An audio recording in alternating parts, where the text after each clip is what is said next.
Want कि छात्रों की बात सुनी जाए, क्योंकि अब पानी जो है सर से ऊपर से निकल चुका है। इस देश के लिए जहाँ किसान, चाहे हमारा एनवायरनमेंट हो, चाहे हमारे युवा हो, सभी परेशान है और ये सरकार कोई भी बात यहाँ सुनने को तैयार नहीं है, कोई भी रिफॉर्म्स लाने को तैयार नहीं है। जहाँ बच्चे चाहते हैं कि फेयर एग्जामिनेशंस तो हो कम से कम, ये सरकार ना फेयर एग्जामिनेशंस ना फेयर इलेक्शंस के पक्ष में है। ये सरकार जो बैठी है स्कूलों को बंद कर रही है, यूनिवर्सिटी पर बुलडोजर चला रही है, पर्चे की चोरी कर रही है, पेपर लीक कर रही है।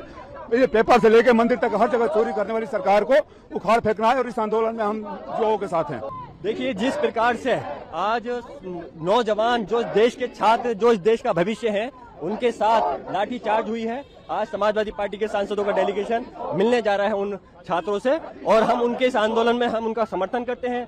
हमने संसद का भी सत्र शुरू हुआ तो उसमें भी मजबूती से उनका पक्ष रखा है और हम पूरी चाहते हैं कि सरकार अपनी हठधर्मी से हटे। जिस प्रकार सोनम वांगचुक जी को जबरदस्ती उठा करके शिफ्ट करा दिया गया हॉस्पिटल में, हम चाहते हैं सरकार संवाद करे छात्रों से और उनकी मांग, जो जायज मांग है, उनको पूरा किया जाना चाहिए। ये सरकार नहीं, अहंकार है। और जो श्रद्धांजलि में भेदभाव करते हो, जब लाखों लाख और करोड़ों लोग और करोड़ों परिवार इस आंदोलन से जुड़े हों, जिन बच्चों की जान गई, उनके प्रति एक शब्द नहीं, श्रद्धांजलि तक नहीं, इससे बड़ा अहंकार क्या हो सकता है सरकार को। और जब बच्चे यहाँ आए हैं, छात्र, नौजवान, युवा जब यहाँ आए हैं और वो चाहते हैं सरकार कोई सुने, सरकार में अहंकार कितना कि सुनना भी नहीं चाहती है। सुनना तो दूर, अगर वो लोकसभा यहाँ तक आना चाहें अपनी बात कहने, तो लाठी और जो अन्याय कर सकते हैं, जो प्रताड़ना दे सकते हैं, वो दे रहे हैं। सरकार ऐसी ही है और सरकार के अगर पन्ने पलटें, एक बार भारतीय जनता पार्टी की सरकार यूपी में थी, 1 साल का मेडिकल का कोर्स जीरो हो गया था, सेशन जीरो हो गया था। ये बीजेपी के लोग आज से नहीं घोटाला कर रहे हैं, इनकी हमेशा ही कोशिश रहती है घोटाला करने हैं। और पेपर लीक में जितने लोग शामिल होते हैं वो भाजपाई हैं। यूपी में बाकायदा ऑडिट किया हम लोगों ने और एक किताब जारी की और जारी करके ये बताया कि कितने पेपर लीक हुए हैं। कोई दोषी नहीं पकड़ा गया आज तक। 20 से ज्यादा पेपर लीक हुए हैं, लेकिन कोई भी दोषी नहीं पकड़ा गया। इसलिए नहीं पकड़ा गया क्योंकि बीजेपी के लोग उसमें शामिल रहे। और नौकरी न देना इसलिए भी सरकार करती क्योंकि आरक्षण देना पड़ेगा। अगर सरकारी नौकरी होगी तो आरक्षण देना पड़ेगा, ये भ्रष्टाचार नहीं कर पाएंगे। आउटसोर्स से करेंगे तो भ्रष्टाचार कर पाएंगे। जब नौकरी सरकारी मिलेगी तो बजट से पैसा जाएगा।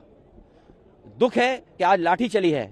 मैं अपने युवा सांसदों से कहूंगा कि जिन बच्चों पर लाठी पड़ी है और जंतर मंतर पर अगर वो मिलने जाना चाहते हैं तो जाएं, मिल करके आएं और पार्टी का संदेश दें कि हम उनके साथ हैं। और नौकरी की चोरी नहीं है, बीजेपी सीसी है, चंदा चोरी, चढ़ावा चोरी। और सोचिए कहां पर चोरी हुई है? भगवान राम के मंदिर में, मर्यादा पुरुषोत्तम राम, प्रभु राम जी के यहाँ पर चोरी हो गई। कौन नहीं जानता? आपके चैनल नहीं जानते क्या?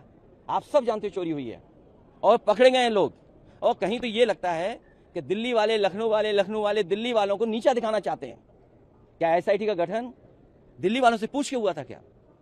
कहीं ऐसा लगता है क्योंकि दिल्ली वालों ने उसका उद्घाटन किया था, इसलिए लखनऊ वालों ने एसआईटी जांच करा करके अपने हाथ में चीजें रख ली। बड़ी मछली को बचाना चाहते हैं। और पैसा कहाँ गया है अवधेश जी से बेहतर कौन जानता होगा, वो सांसद है वहाँ के। और सुना है कि कर्नाटक, महाराष्ट्र तक वहाँ से